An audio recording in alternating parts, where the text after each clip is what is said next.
Hello అండి. అందరికీ happy Sunday. Sunday కదా! ఏమేమి వెరైటీస్ చేశారు? మా ఇంట్లో అయితే క్యాబేజ్ అండి. అయ్యో! క్యాబేజా? అదేంటి సండే కదా అనుకుంటున్నారా? ఏం పర్లేదులెండి. శనగపప్పు వేసి చేశాను క్యాబేజ్‌లో. చాలా వచ్చింది. క్యాబేజ్ ఇష్టపడిన వాళ్ళు కూడా చాలా ఇష్టంగా తింటారు. ఒకసారి చూడండి. కంప్లీట్‌గా చూసి వీడియో లైక్ చేయండి, షేర్ చేయండి, సబ్స్క్రైబ్ చేసుకోండి. చూడడానికి చాలా బాగుంది కదండి. కంపల్సరీ ట్రై చేయండి. సో వీడియోలోకి వెళ్తే ఫస్ట్ అయితే క్యాబేజ్ చిన్న చిన్న ముక్కలుగా కట్ చేసుకోవాలి. ఒక ఆనియన్ కూడా స్లైసెస్ చేసుకొని కొంచెం కరివేపాకు నా దగ్గర పచ్చిమిర్చి లేక వేయలేదు. పచ్చిమిర్చి ఉంటే 2 పచ్చిమిర్చి, శనగపప్పు అయితే ఈ విధంగా ఉడికించాలన్నమాట. మెత్తగా ఉడికించొద్దు. సో జస్ట్ పలుకుగా ఉడికిస్తే సరిపోతుంది. ఎందుకంటే మళ్ళీ క్యాబేజ్తో పాటు ఉడుకుతుంది కదా, సరిపోతుంది. ఈ విధంగా ఉడకబెట్టేసుకొని ఇవన్నీ రెడీ చేసుకొని బాండీ పెట్టేసుకొని నూనె పోసుకొని హీట్ చేసుకోవాలి. ఈ రెసిపీలో మనకు మెయిన్ వచ్చేసి శనగపప్పేనండి. దీని నుంచే మనకు టేస్ట్ అనేది ఎన్హాన్స్ అవుతుంది. చాలా అంటే చాలా బాగుంటుంది. చిన్నతనంలో నేనైతే కాలీఫ్లవర్ తిన్నాను కానీ క్యాబేజ్ అస్సలు తినేదాన్ని కాదు. ఇంట్లో కూడా అసలు చేసేవాళ్ళు కాదులేండి. సో ఇలా చేస్తే మాత్రం కంపల్సరీ ఇష్టపడతారు. పిల్లలకు కూడా ఈ విధంగా చేసి పెట్టొచ్చు. ఇప్పుడు ఆయిల్ హీట్ అయిపోయింది కదా, దీంట్లో ఆవాలు జీలకర్ర వేసేసుకొని కొంచెం చిటపట్లాడిన తర్వాత కట్ చేసుకున్న ఆనియన్, అట్లనే పచ్చిమిర్చి లేదని చెప్పా కదా, సో ఇంకా కరివేపాకు కూడా వేసేసుకొని కొంచెం దూరగా ఫ్రై చేసుకోవాలి. ఎక్కువ టైం ఏం తీసుకోదు, చాలా తక్కువ టైంలో అయిపోతుందండి.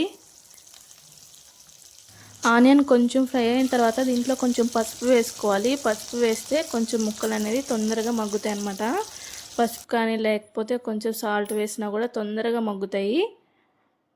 సో నేనైతే కొంచెం పసుపు వేసేసుకుంటున్నాను. పసుపు వేసేసుకున్న తర్వాత ఇవి మంచిగా దోరగా ఫ్రై అయిపోతాయి. అయిపోయిన తర్వాత మనం చిన్నగా కట్ చేసుకున్నాం కదా, సో ఆ క్యాబేజీ ముక్కలు వేసేసుకోవాలి. నేనైతే ఒకసారి వాటర్లో కడిగేసి వేస్తున్నా. క్యాబేజ్ తెచ్చుకోగానే కడిగేసుకొని ఈ విధంగా కోసుకుంటే సరిపోతుంది. నేను మర్చిపోయి కోసిన తర్వాత ఈ విధంగా వాటర్లో వేసి క్లీన్ చేసుకుంటున్నా. ఈ విధంగా వేసేసిన తర్వాత మీడియంలో కానీ లో ఫ్లేమ్లో కానీ పెట్టేసి ఫ్రై చేసుకోవాలి. ఎందుకంటే దీంట్లోంచి నీరు వచ్చేసి నీరుతో పాటు మగ్గుతుంది. అలా కాకోకుండా హైలో పెట్టేస్తే మాత్రం అడుగు అనేది మాడిపోతుంది. ఇవి కొంచెం మగ్గిన తర్వాత మనం ఉడకబెట్టిన శనగపప్పు వేసేసుకోవడమే. ఇవి కొంచెం మగ్గాలంటే దాంట్లో సాల్ట్ వేసేయాలి. సాల్ట్ వేస్తేనే ఇంకొంచెం నీరు వచ్చేసి తొందరగా మగ్గిపోతుంది. ఈ స్టేజ్లో మనం సాల్ట్ తగినంత వేసేసుకొని చక్కగా ఫ్రై చేసేసుకోవాలి. ఇది నా స్టైల్లో నేను చేసుకుంటున్నా. నాకు ఇలా చేసుకుంటే ఇష్టం. సో మీకు కూడా ఎవరికన్నా హెల్ప్ అవుతుంది క్యాబేజ్ తినని వాళ్ళకి అని చెప్పేసి మీకైతే చూపిస్తున్నాను. ఒకవేళ నచ్చితే ట్రై చేసి ఎలా వచ్చిందో కమెంట్ చేయండి.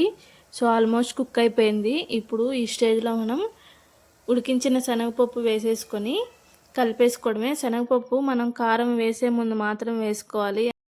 ఎందుకంటే బాగా ఉడికితే మనకి టేస్ట్ కూడా అంత మంచిగా అనిపించదు. పంట కింద పడుతూ ఉండాలి గింజ. అలా ఉంటేనే చాలా బాగుంటుంది టేస్ట్. సో అందుకని చెప్పేసి ఇంకా కారం వేసిన తర్వాత ఒక 5 నిమిషాలు 10 నిమిషాలు ఉంచుతామేమో, అంతే కదా. సో అందుకని ఆ టైంలో మాత్రమే వేసుకోవాలి.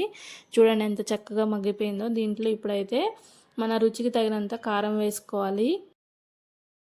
కారం వేసేసుకొని చక్కగా అంతా కలిసేలా కలుపుకోవాలి. కారం వేసేటప్పుడు సిమ్లో మాత్రమే ఉంచుకొని వేసుకోవాలి.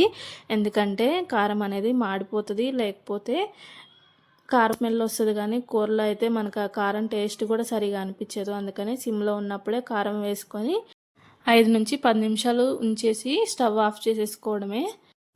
నా వీడియో నచ్చితే మీ ఫ్యామిలీ ఫ్రెండ్స్కి షేర్ చేయండి. మీ అమూల్యమైన కామెంట్స్ని కామెంట్ బాక్స్లో పెట్టండి. ఇంకా మంచి మంచి వంట వీడియోస్తో మీ ముందుకు వస్తూ ఉంటాను, ఫుడ్ బ్లాగ్స్ తోటి. సో మన కర్రీ అయితే రెడీ అయిపోయింది. శనగపప్పు క్యాబేజ్ కర్రీ. చూడండి టెక్స్చర్ ఎంత బాగుందో. రైస్, చపాతీ, జొన్న రొట్టెలకు కూడా చాలా బాగుంటుంది. శనగపప్పుతో ఇంకా మరిన్ని మంచి మంచి వెరైటీస్ చేసి చూపిస్తాను.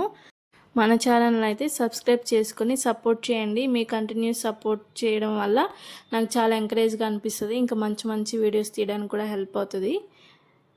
ఏదో టైంపాస్కి అయితే తీయట్లేదండి వీడియోస్. ప్లీజ్ అండి సపోర్ట్ చేయండి. Thank you. Bye bye.